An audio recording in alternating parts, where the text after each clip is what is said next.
Saat ini, dari kejauhan diam-diam, Jonan Abadi sedang mengamati Tuan James dan Nicholas. Namun, seperti yang sudah diperkirakan oleh Andi, dia tidak langsung memasuki bagian dalam JX Marion, melainkan memilih untuk mengawasi dari luar. Alasannya sederhana, JX Marion penuh dengan orang-orang dan memiliki sistem pengawasan yang sangat canggih. Tanpa bantuan seseorang dari dalam, hampir tidak mungkin untuk menghindari pemantauan.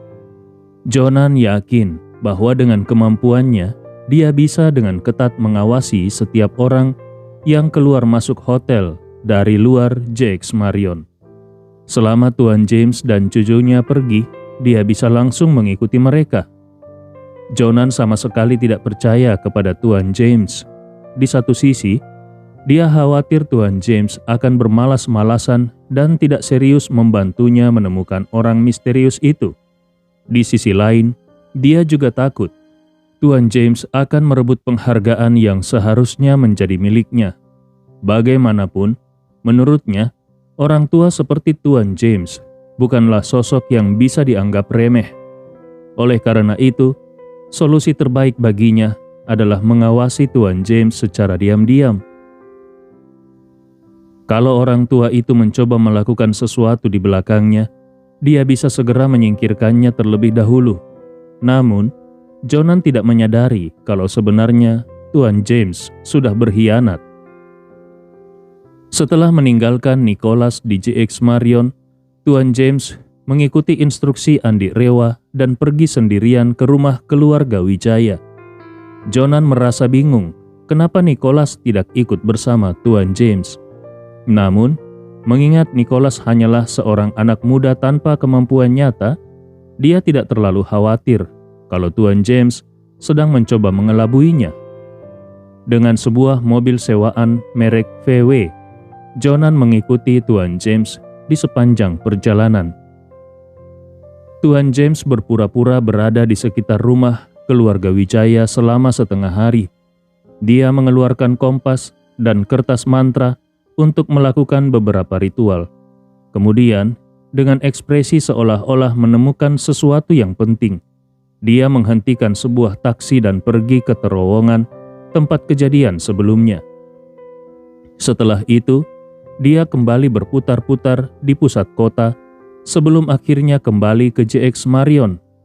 Jonan mengikuti Tuan James ke rumah keluarga Wijaya, lalu ke terowongan dan berkeliling Makassar cukup lama.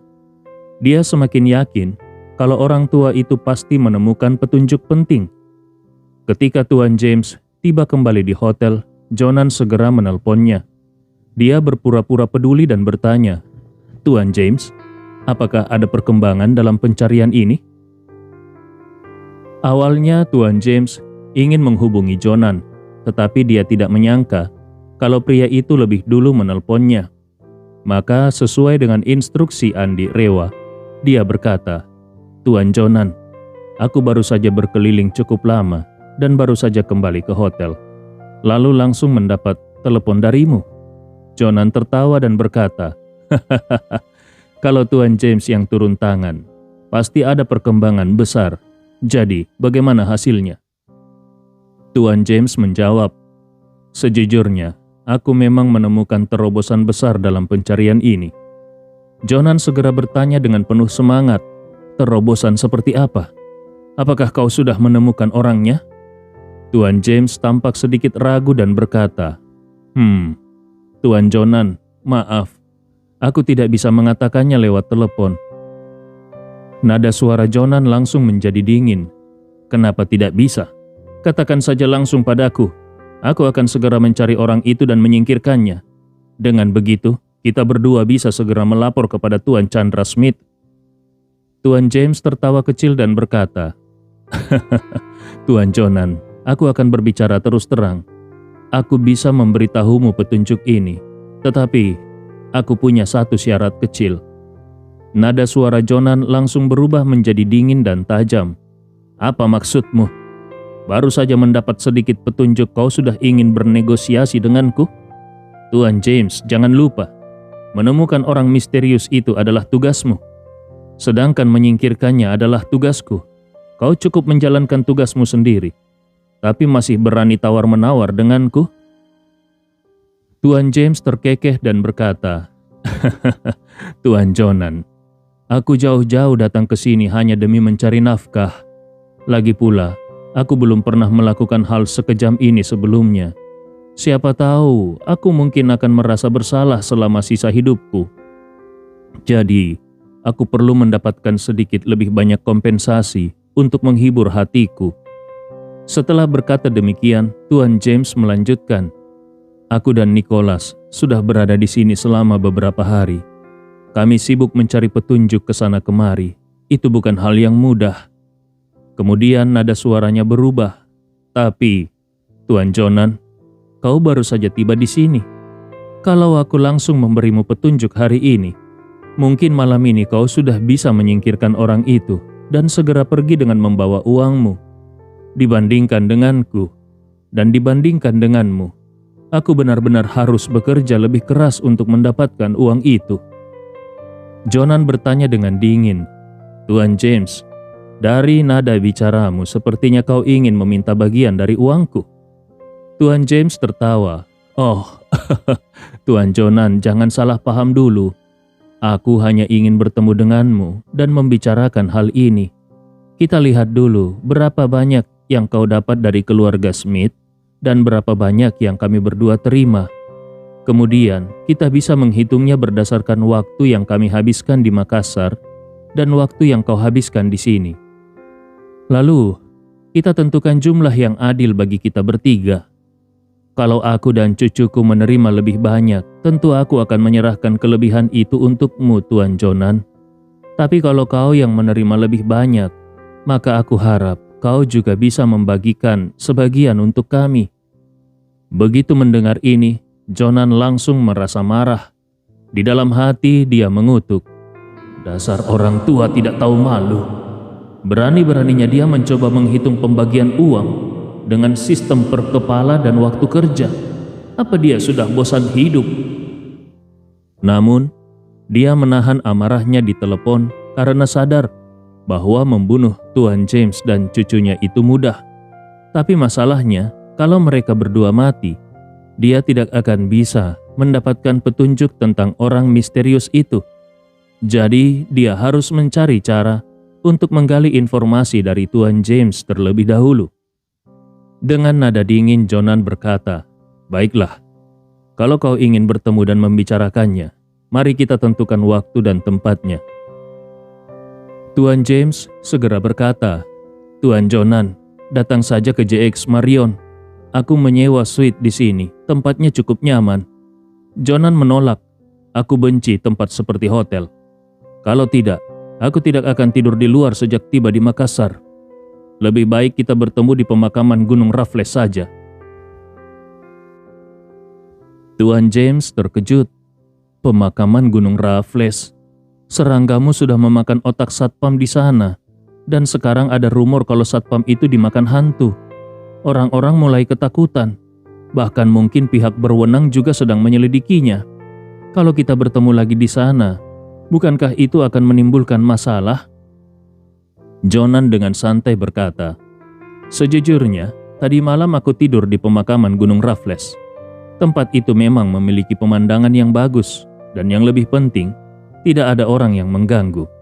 Bahkan, saat polisi datang untuk menyelidiki mayat pagi ini, aku sempat bergabung dan melihatnya. Sekarang, karena ketakutan, para satpam tidak berani berjaga di malam hari. Jadi, kita tidak perlu khawatir ada yang menguping percakapan kita." Tuan James berpikir sejenak, tetapi masih merasa tidak nyaman, jadi dia berkata, "Tuan Jonan, pemakaman Gunung Raffles terlalu terpencil. Bagaimana kalau kita cari tempat yang lebih dekat saja?" Jonan berkata dengan nada dingin, "Kalau kau langsung memberiku petunjuk sekarang, kita bahkan tidak perlu bertemu. Tapi kalau kau ingin, aku menyerahkan sebagian keuntunganku, maka kau harus mengikuti persyaratanku." Mendengar ini, Tuan James langsung berpura-pura setuju. Baiklah, kalau begitu, kita bertemu di pemakaman Gunung Raffles malam ini." Jonan tersenyum dingin. Waktunya tengah malam nanti. Jangan sampai tidak datang." Setelah menutup telepon, ekspresi Jonan dipenuhi dengan kebengisan. Dia benar-benar tidak menyangka kalau Tuan James masih berani melakukan tawar-menawar dengannya. Saat dia merasa marah, sesuatu di dalam dadanya tiba-tiba bergejolak. Dia segera merogoh ke dalam jubahnya dan mengeluarkan seekor serangga gemuk berwarna putih yang merupakan serangga Gu, kehidupan utamanya. Begitu keluar, serangga itu langsung menggeliat dengan agresif, mengeluarkan suara mendecit tidak puas, seolah-olah sedang memprotes. Jonan mengelus dengan lembut dan berkata menenangkan, "Jangan cemas, jangan cemas. Aku tahu kau belum makan dengan cukup terakhir kali. Tapi jangan khawatir, malam ini aku sudah menyiapkan 2 porsi makanan untukmu. Aku akan memastikan kau bisa berpesta dengan puas." Menariknya, serangga gemuk itu sepertinya mengerti kata-kata Jonan. Begitu Jonan berkata bahwa dia akan diberikan makanan enak, serangga itu langsung berhenti memberontak. Dan bahkan mulai berguling-guling di telapak tangan Jonan dengan patuh. Jonan Abadi menyeringai jahat dan bergumam, "Tuan James, Tuan James, kalau kau sudah berani menantangku, maka jangan salahkan aku karena tidak berbelas kasihan. Besok pada jam seperti ini akan menjadi hari kematianmu. Malam ini aku akan memberi makan belahan otakmu dan otak cicitmu kepada bayiku." Sementara itu, setelah menutup telepon, Tuan James menoleh ke arah Andi dan berkata dengan patuh, "Tuan Andi, aku sudah melakukan semua yang kau perintahkan." Andi Rewa mengangguk pelan dan berkata santai, "Kalau begitu, malam ini kau harus ikut denganku ke pemakaman Gunung Raffles." Ekspresi Tuan James langsung berubah drastis. Dia tanpa sadar berseru, Tuan Andi, bukankah kau bilang aku hanya perlu membantumu menjebak Jonan Abadi? Kenapa sekarang aku juga harus ikut?" Andi Rewa menjawab dengan tenang, "Pemakaman Gunung Raffles itu luas. Kalau kau tidak muncul, Jonan Abadi mungkin tidak akan keluar begitu saja. Kalau dia menyadari ada sesuatu yang tidak beres, dia pasti akan tahu bahwa kau yang mengkhianatinya. Kalau sudah begitu, menurutmu, apakah dia akan membiarkanmu hidup?" Ekspresi Tuan James langsung berubah menjadi suram. Di dalam hatinya dia berpikir, "Tuan Andi benar, aku sudah mengatur pertemuan dengan Jonan. Kalau terjadi sesuatu yang mencurigakan, hal pertama yang akan dia pikirkan adalah bahwa aku sudah menjebaknya. Kalau dia ingin membalas dendam padaku, aku tidak akan punya cara untuk melawannya." Tapi di sisi lain dia juga berpikir, "Tapi kalau aku ikut serta dan ternyata Andi tidak bisa membunuh Jonan, bukankah itu berarti aku akan mati bersamanya? Jonan sangat kejam dan serangga Gu miliknya sangat kuat. Kalau Andi tidak cukup tangguh, kami berdua akan menjadi makanan bagi monster itu." Berbagai kemungkinan dan skenario berputar di dalam kepalanya. Setelah mempertimbangkan semuanya, dia akhirnya menyadari bahwa satu-satunya pilihan rasional adalah mempercayai Andi dan berharap bahwa Andi bisa membunuh Jonan Abadi. Sebab, kalau Andi berhasil, maka dia masih bisa hidup. Tetapi kalau Andi gagal, dia pasti mati. Akhirnya dengan berat hati Tuan James menggertakkan giginya dan berkata, "Baik, aku akan ikut ke pemakaman Gunung Raffles malam ini." Malamnya, setelah mengantar Najwa pulang, Andi Rewa mencari alasan untuk meninggalkan rumah. Di depan gerbang Villa Desilen, Albert sudah menunggu dengan sebuah taksi yang diparkir di pinggir jalan. Lampu di bagian depan taksi ini menunjukkan tanda tidak beroperasi. Albert sudah menunggu lama. Begitu melihat Andi keluar, dia segera turun dari mobil dan dengan penuh hormat berkata, "Tuan, kau sudah datang?" Andi Rewa mengangguk, lalu menunjuk ke taksi itu dan bertanya, "Mobil ini tidak ada masalah, bukan?" Albert segera menjawab, "Jangan khawatir, ini adalah taksi resmi yang memiliki izin dan plat nomor asli. Andi Rewa mengangguk puas, lalu berkata, "Bagus, kerja bagus. Berikan aku kuncinya." Albert tidak berani menunda-nunda dan dengan cepat menyerahkan sebuah kunci kepada Andi lalu berkata, "Tuan, kalau kau memiliki masalah apapun, silakan hubungi aku kapan saja." Andi Rewa mengangguk sedikit, lalu dia menggoyangkan kunci mobil sambil berkata, "Aku pergi dulu." Setelah berbicara, dia langsung masuk ke kursi pengemudi taksi, menyalakan mesin dan melaju menuju ke Hotel JX Marion. Ketika Andi Rewa tiba di depan JX Marion, Tuan James juga keluar dari lobi hotel. Saat dia berjalan ke pintu dan melihat taksi yang dikendarai Andi, dia segera melambaikan tangan ke arah Andi. Andi Rewa kemudian menghentikan mobil di depannya, menurunkan jendela dan bertanya, "Mau naik taksi?" Tuan James mengangguk dan berkata, "Iya, aku ingin pergi ke pemakaman Gunung Raffles." Andi Rewa berpura-pura terkejut dan berkata, "Ke pemakaman Gunung Raffles? Tengah malam begini, kenapa pergi ke tempat seperti itu?"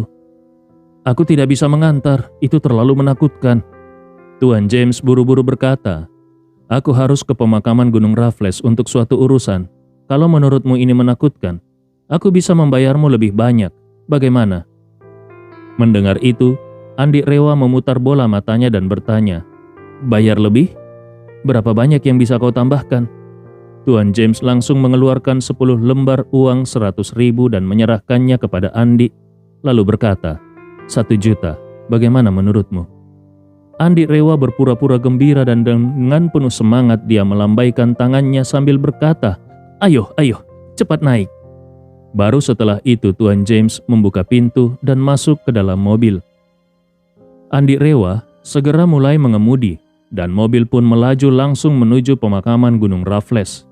Di perjalanan Tuan James bertanya dengan wajah tegang, "Tuan Andi, menurutmu, apakah Jonan akan mengikuti kita?"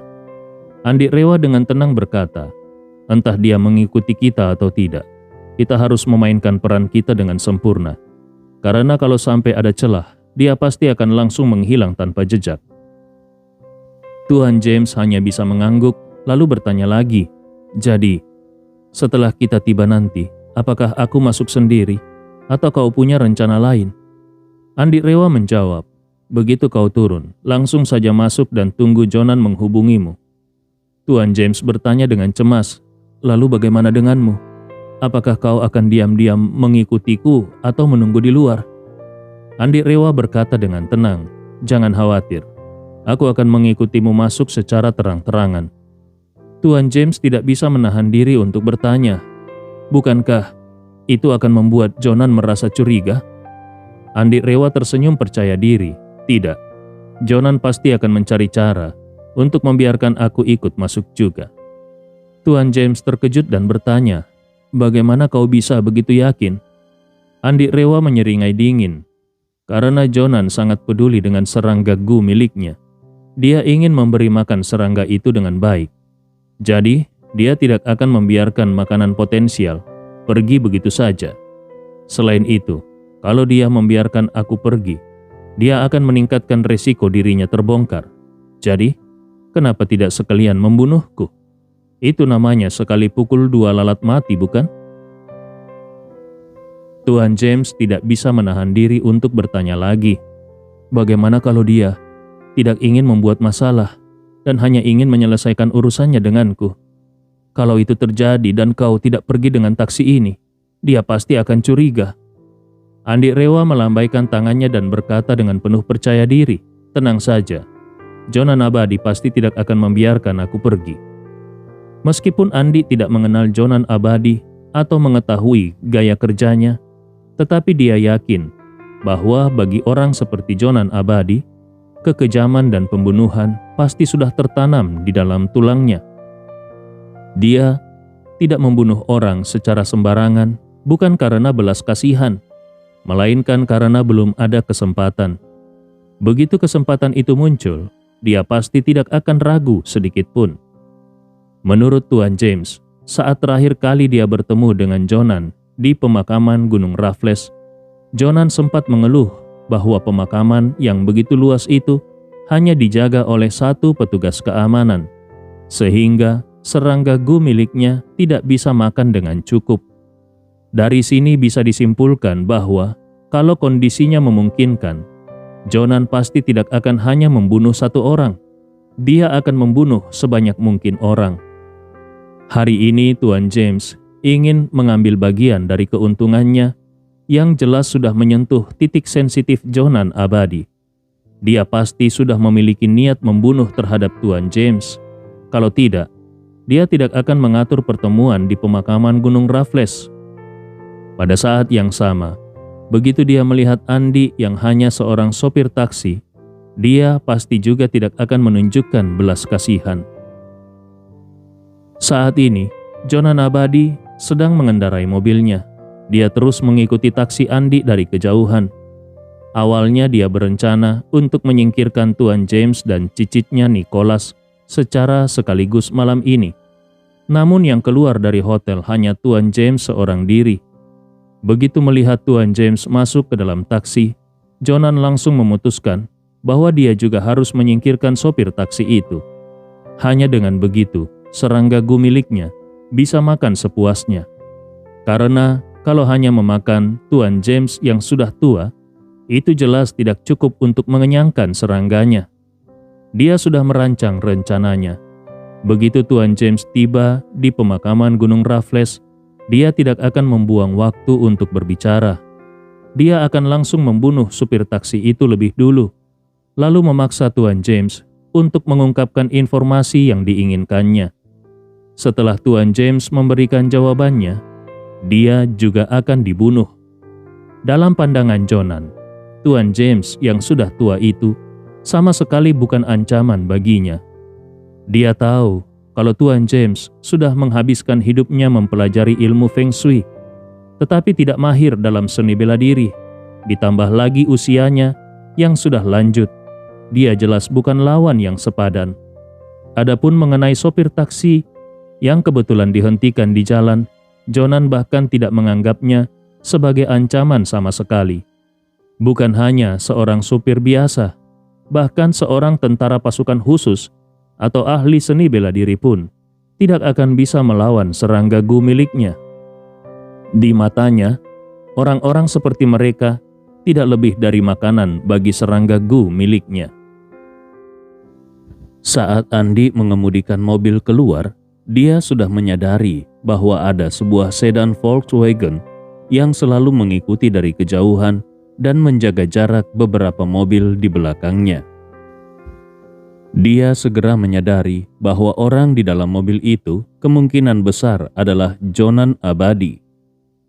Namun dia tidak menunjukkan reaksi apapun, seolah-olah dia tidak menyadari keberadaan Jonan dan terus melaju langsung menuju pemakaman Gunung Raffles. Saat ini, pemakaman itu memang sepi, seperti yang dikatakan Jonan melalui telepon. Tidak ada seorang pun di sana. Kasus sebelumnya, di mana seorang penjaga keamanan ditemukan dengan otaknya yang dikeringkan, belum terpecahkan. Karena ketakutan, seluruh tim pengelola pemakaman memutuskan untuk tidak menempatkan penjaga malam lagi. Begitu melihat taksi Andi memasuki jalan berkelok menuju pemakaman, Jonan langsung mematikan lampu mobilnya dan mengikuti dari belakang. Ketika taksi mencapai setengah perjalanan menuju pemakaman, Andi rela menghentikan mobilnya di pintu masuk.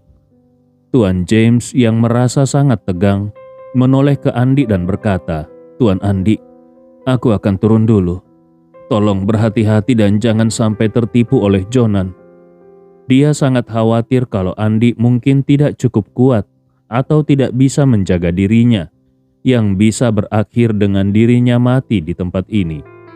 Andi rela tetap tenang dan berkata, "Turunlah dulu. Jonan ada di belakang. Dia akan segera tiba. Selama kau mengikuti instruksiku, aku pasti bisa menjagamu tetap aman." Tuan James menggertakkan giginya dan mengangguk. Meski dia tidak sepenuhnya percaya pada Andi, dia tidak punya pilihan lain selain ini. Dengan hati berat, dia pun keluar dari taksi. Saat itu juga, Jonan dengan cepat mengendarai sedan Volkswagen-nya ke arah atas. Begitu melihat Tuan James sudah turun, dia langsung menginjak pedal gas, menabrak bagian belakang taksi Andi dengan keras. Taksi Andi Rewa terdorong beberapa meter ke depan sebelum akhirnya berhenti. Andi Rewa berpura-pura marah. Dia keluar dari mobil dan berteriak ke arah sedan di belakangnya. "Kau sudah gila ya? Tempat terpencil seperti ini, cuma ada satu mobil, tapi kau masih bisa menabrak." Pintu sedan terbuka, dan seorang pria dengan wajah penuh kebengisan keluar sambil menyeringai dingin. "Anak muda, jangan terlalu marah begitu." Andi Rewa dengan emosi berkata, "Kau menabrakku dan sekarang menyuruhku untuk tidak marah?" Jonan menyeringai sinis. Saat seseorang marah, darah mengalir deras ke kepalanya. Orang yang penuh darah seperti itu tidak enak dimakan, seperti daging yang tidak dikuras darahnya. Andi Rewa mengumpat, Kau gila ya?" Jonan tertawa terbahak-bahak. "Bocah, bisa jatuh ke tanganku malam ini adalah keberuntungan besarmu. Aku akan membuatmu merasakan bagaimana rasanya tengkorak kepalamu dibuka dan otakmu dihisap habis sedikit demi sedikit." Selesai berbicara, dia mengeluarkan sesuatu dari sakunya. Seekor serangga gu putih yang besar dan gemuk. Dia menatapnya dengan penuh kasih sayang dan berkata, "Manisku, nikmati makanan pembuka ini dulu. Setelah itu, kau bisa melahap yang tua itu." Tuan James yang berdiri di samping langsung berteriak, "Jonan Abadi, apa yang kau rencanakan?" Jonan menatapnya dengan dingin dan berkata, "Tentu saja membunuhmu. Kalau kau bersedia memberitahuku informasi yang kau temukan, aku akan memberimu kematian yang cepat sebelum serangga guku memakan otakmu.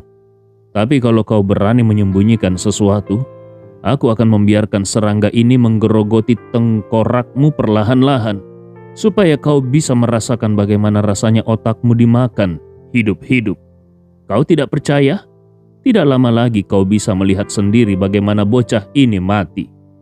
Andi Rewa mencibir dengan ekspresi menghina. "Astaga, dari mana munculnya orang tolol seperti ini? Memelihara serangga menjijikkan dan sekarang kau berkoar-koar macam orang gila. Apa kau mabuk? Minum berapa gelas kau malam ini?" Jonan tertawa terbahak-bahak penuh ejekan. "Dasar orang bodoh yang tidak tahu apa-apa. Serangga gu ini sudah membunuh banyak orang, termasuk para ahli bela diri. Bahkan mereka pun tidak bisa melawan seranggaku. Apalagi bocah biasa sepertimu. Kau akan segera membayar mahal atas kebodohanmu." Andi Rewa tertawa kecil. "Hei orang tua bau, berhentilah membual di depanku. Saat kecil, aku juga pernah memelihara ulat sutra. Seranggamu ini cuma sedikit lebih besar dari ulat sutra. Apa yang luar biasa darinya?" Jonan mendidih karena marah. "Kurang ajar, berani-beraninya kau menyamakan serangga guku dengan ulat sutra. Aku akan mengambil nyawamu sekarang juga." Seketika, dia mengibaskan tangannya dan melemparkan serangga gu itu ke arah Andi sambil berteriak, "Serang!" Serangga itu segera meringkuk seperti busur, lalu tiba-tiba melompat dari tangan Jonan dengan kecepatan tinggi dan langsung menuju kepala Andi Rewa. Saat itu, barulah Andi melihat dengan jelas kalau serangga itu memiliki mulut yang dipenuhi gigi hitam tajam. Gigi-gigi itu tampak jauh lebih tajam daripada pisau baja. Andi Rewa tidak ragu sedikit pun bahwa kalau serangga ini menggigitnya, tengkoraknya pasti akan berlubang besar dalam sekejap. Jonan menyeringai dingin. Dia yakin kalau pemuda bodoh di depannya ini akan segera membayar nyawanya sebagai harga atas kebodohannya. Tidak ada satu orang pun yang bisa menghentikan serangga gu miliknya. Meski serangga itu tampak besar, putih dan gemuk, tubuhnya lebih keras dari baja, hampir tebal. Terhadap senjata pun dia kebal. Apapun dan giginya lebih kuat daripada rahang harimau dewasa. Dulu Jonan pernah menggunakan serangga Gu ini untuk membunuh ninja Jepang. Pedang ninja yang terkenal tajam, yang bisa membelah besi seperti memotong tahu, langsung hancur menjadi pecahan logam tak beraturan saat menghantam tubuh serangga ini. Ada juga orang yang mencoba membakar serangga Gu ini dengan api bersuhu ribuan derajat, namun serangga ini tetap tidak terluka sedikit pun. Karena itu, Jonan Abadi sudah bisa membayangkan bagaimana nasib Andi. Serangganya akan langsung melompat ke kepala Andi, menggigit tengkoraknya dan membuat lubang besar, lalu masuk ke dalam dan melahap semua yang ada di dalam otaknya hingga bersih. Dan dalam proses itu, pemuda yang sombong ini akan merasakan penderitaan yang paling menyakitkan di dunia. Sebab, serangga Gu ini memiliki keahlian khusus. Saat dia memakan otak seseorang, dia akan mengeluarkan racun yang mencegah pembekuan darah. Racun itu akan menyebar ke seluruh sistem saraf korban dan meningkatkan sensitivitasnya hingga puluhan kali lipat. Karena efek itulah, maka bahkan setelah korban meninggal, serangga Gu masih bisa mengendalikan tubuhnya melalui sistem saraf dan menjadikannya seperti boneka hidup. Yang lebih mengerikan lagi, racun itu juga membuat korban merasakan rasa sakit yang luar biasa. Bahkan meskipun hanya ditampar ringan, sakitnya akan terasa seperti siksaan maut. Apalagi kalau otaknya dikunyah hidup-hidup. Itulah sebabnya kematian yang dibawa oleh serangga Gu jauh lebih kejam daripada segala bentuk penyiksaan di dunia. Jonan ingin menggunakan pemuda sombong ini sebagai peringatan bagi Tuan James. Dia menoleh ke Tuan James dan mencibir, "Orang tua, lihatlah baik-baik bagaimana bocah ini mati. Kalau kau masih berani melawanku, kau akan berakhir seperti dia." Tuan James merasa sangat gugup, jantungnya hampir berhenti berdetak. Dia berpikir, yang paling aku takutkan adalah Andi benar-benar mati karena serangga Gu itu. Jika itu terjadi, aku benar-benar tamat.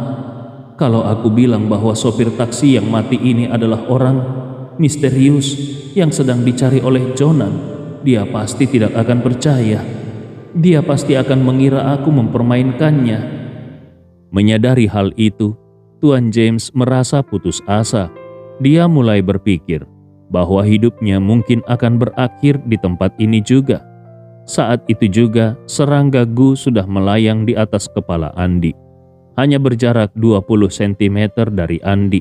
Mulutnya yang penuh dengan gigi tajam, hitam, sudah terbuka lebar, siap untuk menggigit tengkorak Andi dengan brutal. Namun, Andi Rewa tetap berdiri di tempatnya tanpa bergerak, seolah-olah tidak menyadari bahwa yang mengancamnya adalah bahaya yang luar biasa. Tuan James nyaris tidak bisa bernafas karena tegang. Dia sangat takut bahwa dalam hitungan detik, Andi Rewa akan mati begitu saja. Sementara itu, Jonan Abadi menyeringai lebih lebar dan berkata, "Tak kusangka, ternyata masih ada orang sebodoh ini di dunia." Tepat ketika serangga Gu Jonan Abadi hendak menggigit tengkorak Andi, dalam sekejap, Andi Rewa tiba-tiba mengulurkan tangannya dan menampar serangga itu, layaknya seorang pemain bola basket yang melakukan blok. Serangga Gu itu langsung terhempas dan jatuh ke tanah. Pemandangan ini membuat Jonan Abadi dan Tuan James tercengang.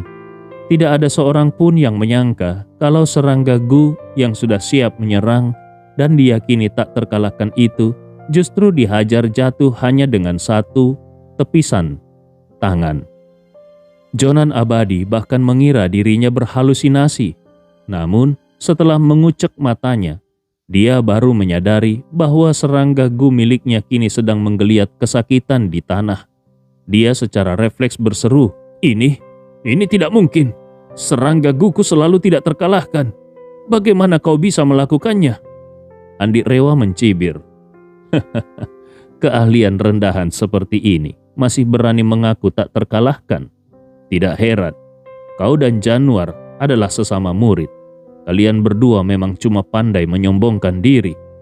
Mata Jonan langsung menyipit, lalu dia bertanya, "Kau kenal dengan Januar?" Andi Rewa mengangguk santai dan berkata, "Tentu saja. Bukankah dia itu master ilmu mistik dari Hong Kong? Konon katanya, jimat buatannya bisa terjual hingga ratusan juta. Tahun lalu, dia datang ke Makassar dan pamer kesaktiannya. Dia kira dirinya itu orang sakti dari luar yang datang untuk menguasai tempat ini. Tapi sayang sekali, begitu berhadapan denganku, dia bahkan tidak sanggup menahan satu jurus pun sebelum mati mengenaskan." Sambil tertawa, Andi Rewa melanjutkan, "Wah, kalau dipikir-pikir, kalian, saudara seperguruan, benar-benar berjodoh. Dia mati di Makassar, dan sekarang kau juga datang menyusulnya untuk mati di sini." Wajah Jonan Abadi langsung berubah menjadi ketakutan.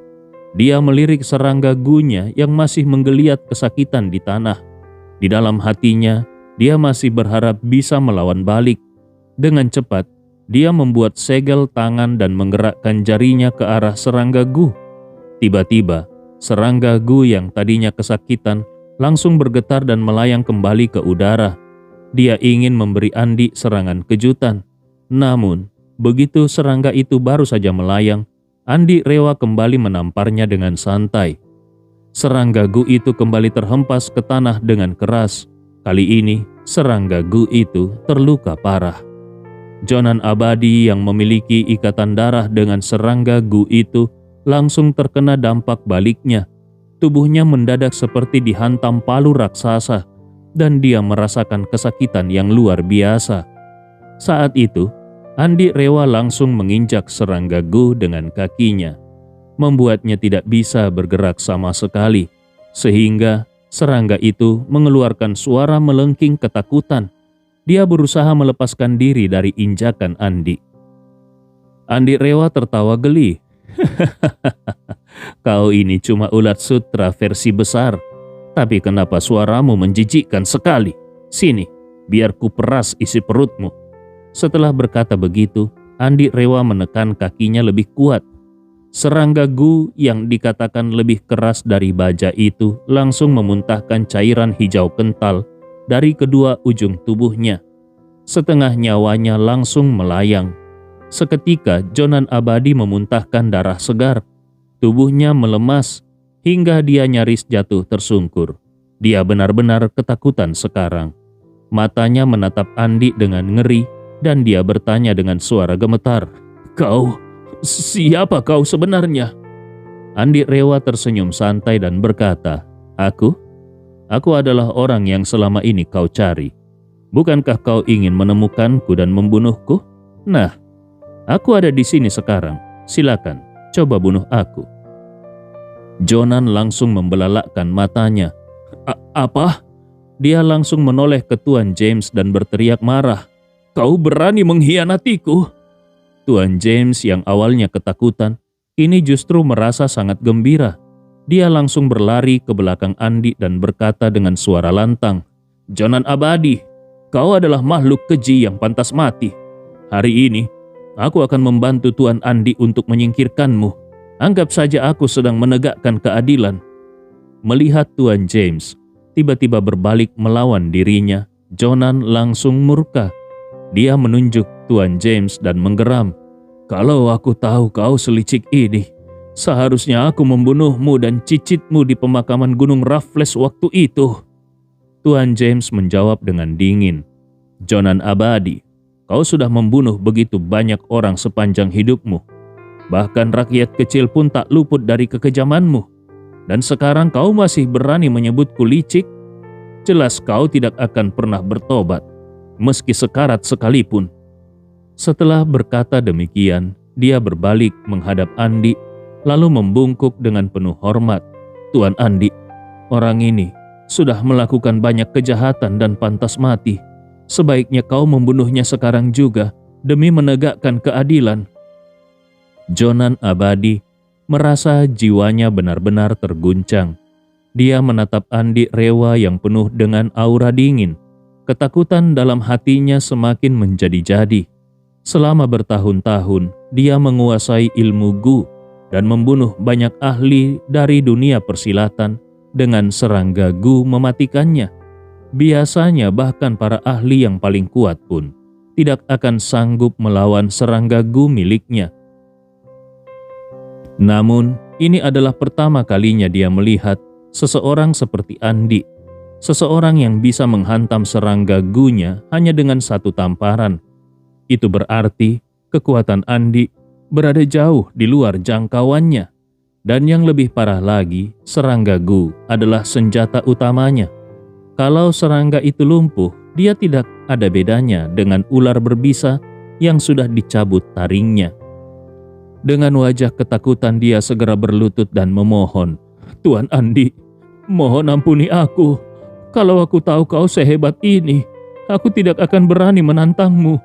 Sekalipun aku diberi 1000 nyawa." Andi Rewa mencibir, "Sekarang kau malah memohon?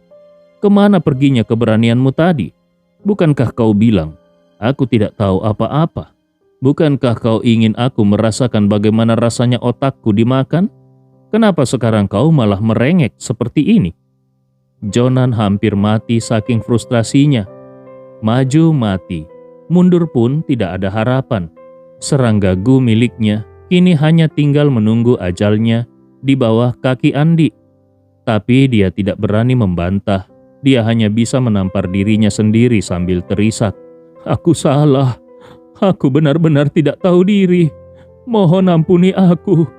Aku akan segera kembali ke Inggris dan tidak akan pernah menginjakkan kaki lagi di sini."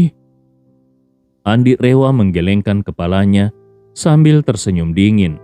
"Kau kira ini adalah tempat yang bisa kau kunjungi dan tinggalkan sesuka hatimu? Aku tidak peduli kejahatan apa yang kau lakukan di luar negeri, tapi kau sudah membunuh orang tak berdosa di sini. Aku tidak akan membiarkanmu lolos begitu saja." Jonan buru-buru berkata, "Tuan Andi, aku hanya membunuh satu orang di sini. Hanya seorang penjaga keamanan di pemakaman. Dia bukanlah orang penting. Kalau kau bersedia memaafkan aku bersumpah akan mengabdi kepadamu dengan sepenuh hati." Andi Rewa langsung menatapnya dengan dingin dan berkata, "Apakah menurutmu penjaga keamanan itu bukan manusia?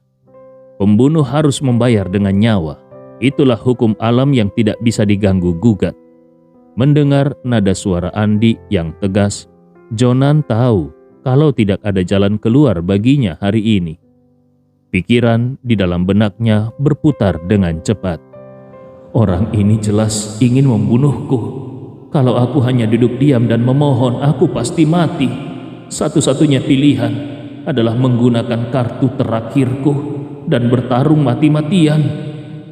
Setelah mengambil keputusan, ekspresi Jonan berubah menjadi lebih bengis. Dia menatap Andi dan berkata dengan dingin, "Kita berdua bukan orang biasa.